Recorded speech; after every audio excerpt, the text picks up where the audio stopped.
क्या आपने कभी सोचा है कि एक दीपदान कैसे किसी को पाप मुक्त कर स्वर्गिक पद तक पहुंचा सकता है?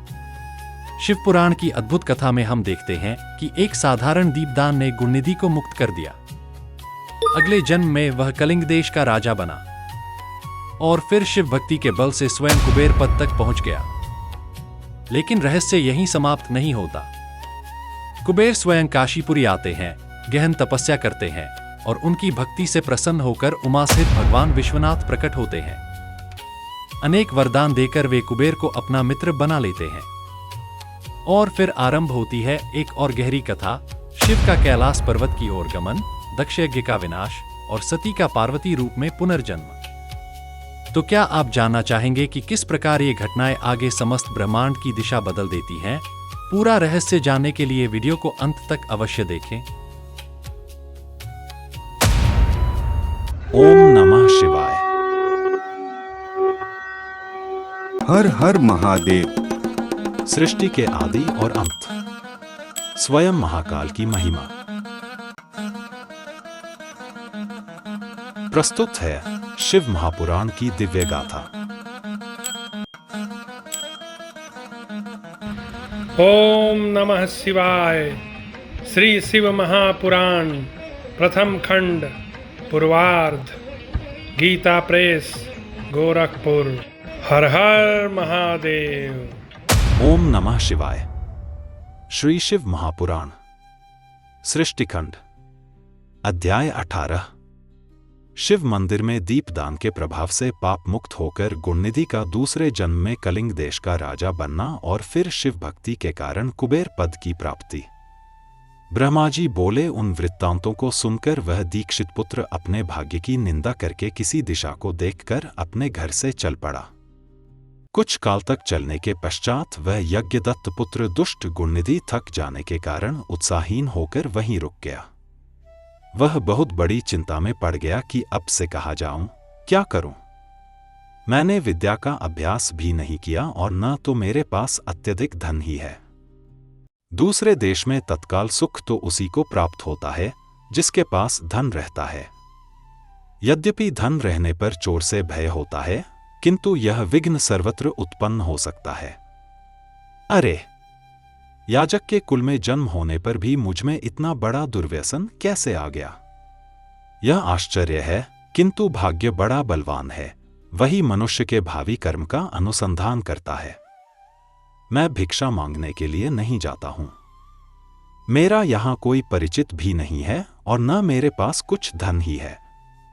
मेरे लिए कोई शरण तो होनी ही चाहिए। सदैव सूर्योदय होने के पूर्व ही मेरी माता मुझे मधुर भोजन देती थी। आज मैं यहां किससे मांगू? मेरी माता भी तो यहां नहीं है। ब्रह्मा जी बोले हैं नारद। इस प्रकार बहुत सी चिंता करते हुए वृक्ष के नीचे बैठे बैठे वह अत्यधिक दीन हो उठा। इतने में सूर्य अस्ताचल को चला गया। इसी समय कोई शिव भक्त मनुष्य अनेक प्रकार की परम दिव्य पूजा सामग्रियां लेकर शिवरात्रि के दिन उपवास पूर्वक महेश्वर की पूजा करने के लिए अपने परिवारजनों के साथ नगर से बाहर निकला। शिवजी में रत चित्त वाले उस भक्त ने शिवालय में प्रवेश करके सावधान मन से यथोचित रूप से शंकर की पूजा की। भगवान शिव के लिए लगाए गए नैवेद्य के पकवानों की गंध को संगकर पिता के द्वारा परित्यक्त, मातृहीन तथा भूख से व्याकुल यज्ञदत्त का पुत्र वह ब्राह्मण गुणनिधि उसके पास पहुंचा। उसने सोचा कि ये सभी शिव भक्त जब रात्रि में सो जाएंगे तब मैं शिव पर चढ़ाए गए इस विविध नैवेद्य को भाग्यवश प्राप्त करूंगा। ऐसी आशा करके वह भगवान शंकर के द्वार पर बैठ गया और उस भक्त के द्वारा की गई महापूजा को देखने लगा। जब भक्त लोग नृत्य गीत आदि करके सो गए, उसी समय वह नैवेद्य लेने के लिए भगवान शिव के मंदिर में घुस गया। वहां पर जल रहे दीपक के प्रकाश को मंद देखकर उसने अपने उत्तरीय वस्त्र को फाड़कर बत्ती बनाई और दीपक को प्रकाशित किया। उसके बाद आदर पूर्वक शिव के लिए लगाए गए बहुत से पकवानों के नैवेद्य को सहर्ष उठा लिया। इसके बाद उस पकवान को लेकर शीघ्र ही बाहर जाते हुए उसके पैर के आघात से कोई सोया हुआ व्यक्ति जग उठा। वह व्यक्ति चिल्लाने लगा, यह कौन है? इसे पकड़ो, पकड़ो। भयवश वह ब्राह्मण जब भाग रहा था, उसी समय वहां पुररक्षकों ने पहुंचकर उसे मारा, जिससे वह अंधा होकर तत्काल मर गया। मुने, यज्ञदत्त के उस पुत्र ने निश्चित शिव की ही कृपा से नैवेद्य खा लिया था, न कि अपने भावी पुण्यफल के प्रभाव से। इसके पश्चात उस मरे हुए ब्राह्मण को यमलोक ले जाने के लिए यम के भयंकर दूत वहां आकर उसे बांधने लगे। इतने में शिव के पार्षद दिव्य विमान लेकर उसे ले जाने के लिए आ गए और बोले, हे यमराज के गणों, इस परम धार्मिक ब्राह्मण को छोड़ दो। यह दंड के योग्य नहीं है, इसके पाप भस्म हो चुके हैं। यमराज के दूत आश्चर्यचकित होकर शिव पार्षदों से कहने लगे, यह ब्राह्मण तो दुराचारी था, जिसने कुल की मर्यादा भंग की, माता पिता की आज्ञा का उल्लंघन किया और संध्या स्नान, सत्य शौच सब छोड़ दिया। शिव निर्माल्य का लंघन किया, उसका सेवन किया, जो महान पाप है। शिव के सेवक बोले, हे यमदूतों, यह सत्य है, परंतु इसने कुछ महान पुण्य भी किए। इसने दीपक की छाया हटाकर पुनः दीप जलाया, शिव नाम सुने और बोले, शिव पूजा देखी, उपवास किया। यह सब पुण्य अत्यंत महत्वपूर्ण है। अतः यह आज ही हम लोगों के साथ शिवलोक को जाएगा और वहां शिव का अनुगामी बनकर कुछ समय तक उत्तम भोग करेगा। तत्पश्चात पापमुक्त होकर यह कलिंग देश का राजा बनेगा और आगे चलकर कुबेर पद प्राप्त करेगा। ब्रह्मा जी बोले, यमदूत शिवदूतों की वाणी सुनकर अपने लोक को लौट गए और संपूर्ण वृत्तांत धर्मराज को निवेदन किया। धर्मराज बोले, हे गणों, ध्यान से सुनो। संसार में जो त्रिपुंड्रधारी, भस्मधारी, शिव वेशधारी, रुद्राक्ष और जटा धारण करने वाले हों, उनका कभी अपमान मत करना, उन्हें यमलोक मत लाना। जिन्होंने दंभ या छल प्रपंच के कारण ही शिव का वेश धारण किया है, उन सबको भी तुम लोग छोड़ देना और यहां कभी मत लाना। इस प्रकार उन यमराज ने अपने सेवकों को आज्ञा दी, जिसको सुनकर उन लोगों ने कहा कि जैसी आपकी आज्ञा है वैसा ही होगा। ऐसा कहकर वे मंद मंद हंसते हुए चुप हो गए। ब्रह्मा जी बोले, इस प्रकार शिव पार्षदों ने यमदूतों से उस ब्राह्मण को छुड़ाया और वह पवित्र मन से युक्त होकर शीघ्र ही उन शिवगणों के साथ शिवलोक को चला गया। वहां पर सभी सुखभोगों का उपभोग करके तथा भगवान सदाशिव एवं पार्वती की सेवा करके वह दूसरे जन्म में कलिंग देश के राजा अरिंदम का पुत्र हुआ। उस शिव सेवापरायण बालक का नाम दम हुआ। बालक होते हुए भी वह अन्य शिशुओं के साथ शिव की भक्ति करने लगा। क्रमशः उसने युवावस्था प्राप्त की और पिता के परलोक गमन के पश्चात उसे राज्य भी प्राप्त हुआ। उसने प्रेमपूर्वक अनेक शिव धर्मों को प्रारंभ किया। हे ब्राह्मण, दुष्टों का दमन करने वाला वह राजा दम शिवालयों में दीपदान के अतिरिक्त अन्य कोई धर्म नहीं मानता था। उसने सभी ग्राम और जनपद प्रमुखों को बुला करके यह आदेश दिया कि तुम लोगों को शिवालयों में दीप प्रज्वालन की व्यवस्था करनी है। यदि ऐसा नहीं हुआ, यह सत्य है कि उस क्षेत्र का वह प्रधान निश्चित ही मेरे द्वारा दंड पाएगा। दीपदान से भगवान शिव संतुष्ट होते हैं, ऐसा श्रुतियों में कहा गया है। जिसके जिसके गांव के चारों ओर जितने भी शिवालय हों, वहां वहां सदैव बिना कोई विचार किए ही दीपक जलाना चाहिए। अपनी आज्ञा के उल्लंघन के दोष पर मैं निश्चित ही अपराधी का सिर काट लूंगा। इस प्रकार उस राजा के भय से प्रत्येक शिव मंदिर में दीपक जलाए जाने लगे। इस प्रकार जीवन पर्यंत इसी धर्माचरण के पालन से राजा दम धर्म की महान समृद्धि प्राप्त करके अंत में काल धर्म की गति को प्राप्त हुआ। अपनी इस दीप वासना के कारण शिवालयों में बहुत से दीपक प्रज्वलित करके वह राजा दूसरे जन्म में रत्नमय दीपकों की शिखाओं को आश्रय देने वाली अलकापुरी का राजा कुबेर हुआ। इस प्रकार भगवान शंकर के लिए अल्पमात्र भी किया गया धार्मिक कृत्य समय आने पर फल प्रदान करता है। यह जानकर उत्तम सुख चाहने वाले लोगों को शिव का भजन करना चाहिए। कहाँ सभी धर्मों से सदा ही दूर रहने वाला दीक्षित का पुत्र और कहाँ दैवयोग से धन चुराने के लिए शिव मंदिर में उसका प्रवेश एवं स्वार्थवश दीपक की वर्तिका को जलाकर शिवलिंग के मस्तक पर छाए हुए अंधकार को दूर करने के लिए किया गया उसका पुण्य, जिसके प्रभाव से उसने कलिंग देश का राज्य प्राप्त किया और सदैव धर्म में अनुरक्त रहने लगा।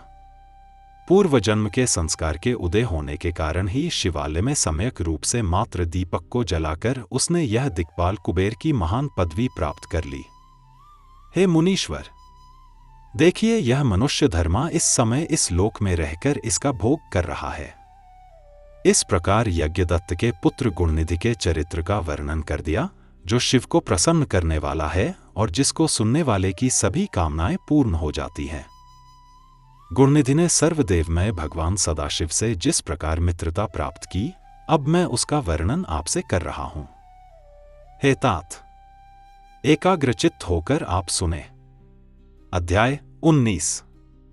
कुबेर का काशीपुरी में आकर तप करना, तपस्या से प्रसन्न उमा सहित भगवान विश्वनाथ का प्रकट हो उसे दर्शन देना और अनेक वर प्रदान करना, कुबेर द्वारा शिव मैत्री प्राप्त करना। 20वें अध्याय में भगवान शिव का कैलाश पर्वत पर गमन तथा सृष्टिखंड का उपसंहार वर्णित है। ब्रह्मा जी कहते हैं, हे नारद, सुनो, कुबेर की तपस्या से भगवान शिव का कैलाश पर्वत पर शुभ आगमन हुआ। कुबेर को निधिपति होने का वर देकर जब वे अपने स्थान को लौटे, तब उन्होंने मन में विचार किया, रुद्र मेरे पूर्ण स्वरूप हैं, उन्हीं के रूप में मैं गुह्यकों के निवास स्थान कैलाश पर्वत पर जाऊंगा और वहीं रहूंगा।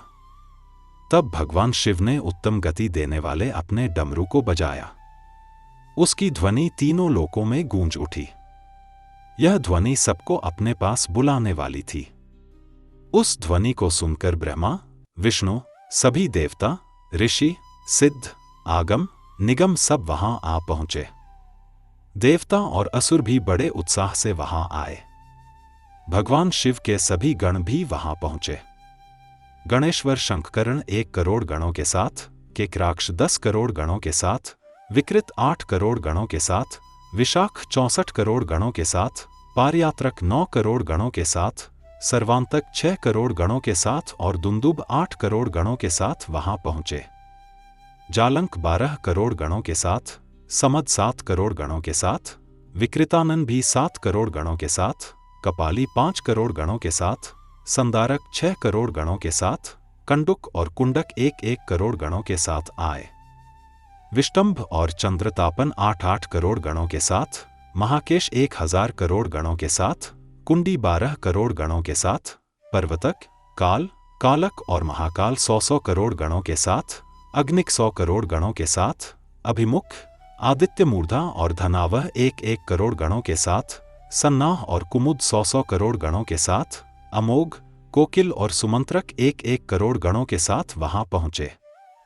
काकपाद 60 करोड़ गणों के साथ, संतानक 60 करोड़ गणों के साथ, महाबल, मधुपिंग और पिंगल 9-9 करोड़ गणों के साथ, नील और पूर्णभद्र 90-90 करोड़ गणों के साथ, चतुर्वक्त्र 7 करोड़ गणों के साथ, सर्वेश 120,000 करोड़ गणों के साथ, काष्ठागुर, सुकेश और वृषभ 64 करोड़ गणों के साथ, चैत्र और नकुलिश 7 करोड़ गणों के साथ आए।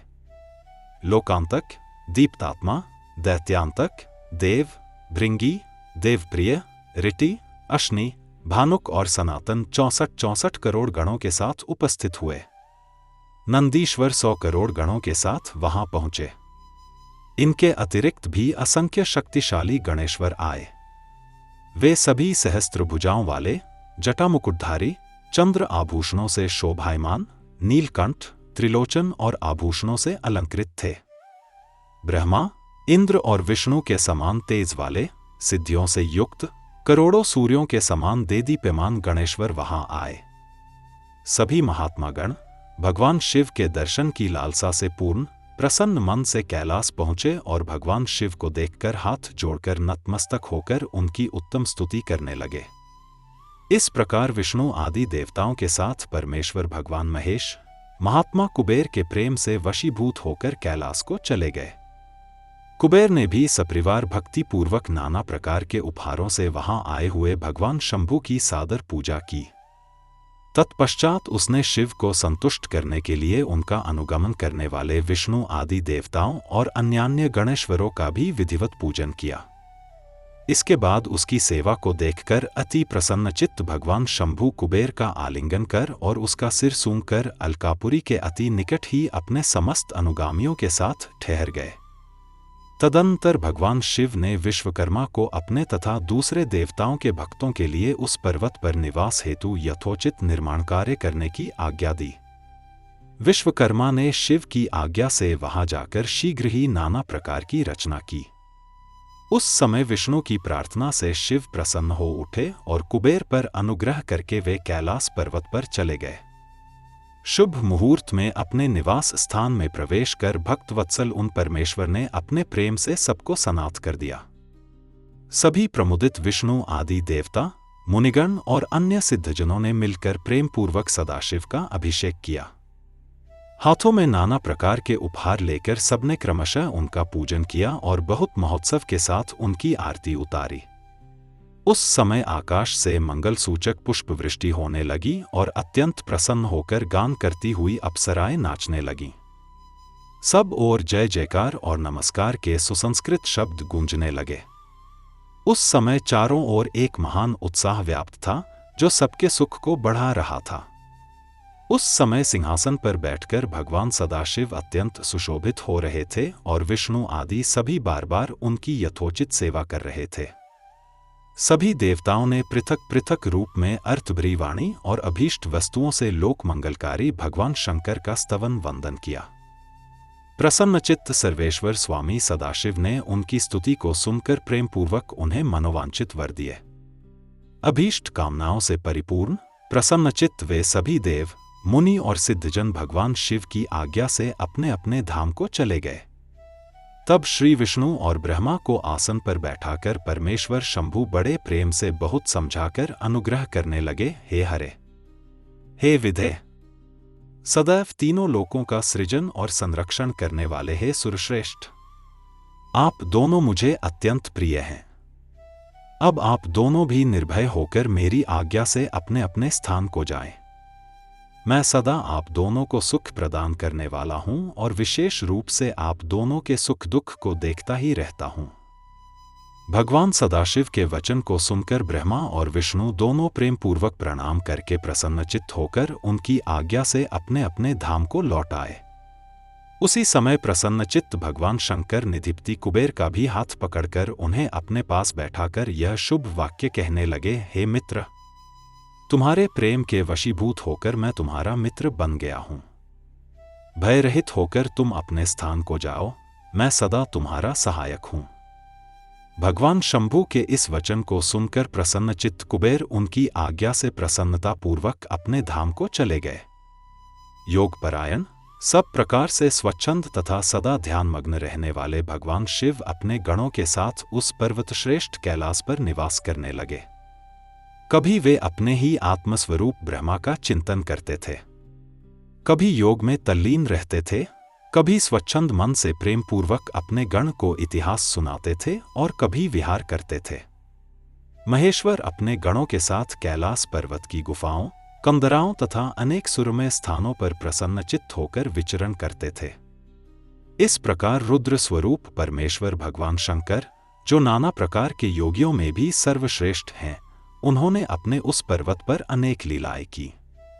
इस प्रकार बिना पत्नी के रहते हुए परमेश्वर सदाशिव ने अपना कुछ समय व्यतीत करके बाद में दक्ष पत्नी से उत्पन्न सती को पत्नी के रूप में प्राप्त किया। तदंतर वे महेश्वर उन दक्ष पुत्री सती के साथ विहार करने लगे। इस प्रकार सती के साथ पति रूप में लोकाचार परायण रहते हुए वे बहुत ही सुखी थे। हे मुनीश्वर, इस प्रकार मैंने आपको रुद्र के अवतार का वर्णन कर दिया है। मैंने उनके कैलाश आगमन और कुबेर के साथ उनकी मित्रता का प्रसंग भी कह दिया है। कैलाश के अंतर्गत होने वाली उनकी ज्ञानवर्धिनी लीलाओं का भी वर्णन कर दिया है, जो इस लोक और परलोक में सदैव सभी मनोवांछित फलों को प्रदान करने वाली है। जो एकाग्रचित्त होकर इस कथा को पढ़ता है अथवा सुनता है, वह इस लोक में सुख भोग कर परलोक में मुक्ति प्राप्त करता है। ओम नमः शिवाय। श्री शिव महापुराण, द्वितीय रुद्र संहिता, सती खंड। प्रथम अध्याय, सती चरित्र वर्णन, दक्ष यज्ञ विध्वंस का संक्षिप्त वृत्तांत तथा सती का पार्वती रूप में जन्म। नारद जी बोले, हे विधे, भगवान शंकर की कृपा से आप सब कुछ जानते हैं। आपने शिव और पार्वती की बहुत ही अद्भुत तथा मंगलकारी कथाएं कही हैं। आपके मुख से निकली हुई शंभु की श्रेष्ठ कथा को सुनकर मैं अतृप्त हूं। हे प्रभो, मैं उसे पुनः सुनना चाहता हूं। हे विधे, पहले आपने शंकर के पूर्णांश महेशान, कैलाश निवासी तथा जितेंद्रिय रुद्र का वर्णन किया। वे योगी और जितेंद्रिय, विष्णु आदि समस्त देवताओं द्वारा सेवित होने योग्य, संतों की परम गति, निर्विकार महाप्रभु और द्वंद्वरहित होकर सदा क्रीड़ा करने वाले थे। विष्णु की प्रार्थना से प्रसन्न होकर उन्होंने मंगलमयी, परमतपस्विनी तथा श्रेष्ठ स्त्री से विवाह कर गृहस्थ जीवन ग्रहण किया। सर्वप्रथम वे दक्षपुत्री सती के रूप में प्रकट हुईं और तत्पश्चात पर्वतराज हिमालय की कन्या पार्वती के रूप में जन्मी। अब प्रश्न यह है कि एक ही शरीर से वे दोनों की कन्या किस प्रकार मानी गईं? वे सती पुनः पार्वती होकर शिव को कैसे प्राप्त हुईं? हे ब्राह्मण, यह सब तथा अन्य बातों का भी आप कृपा करके वर्णन करें। सूत जी बोले, शिव भक्त देवर्षि नारद का यह वचन सुनकर मन से अत्यंत प्रसन्न होकर ब्रह्मा जी कहने लगे। ब्रह्मा जी बोले, हे तात, हे मुनिश्रेष्ठ, सुनो, अब मैं शिव की वह मंगलकारी कथा कहता हूं जिसे सुनकर मनुष्य का जन्म सफल हो जाता है।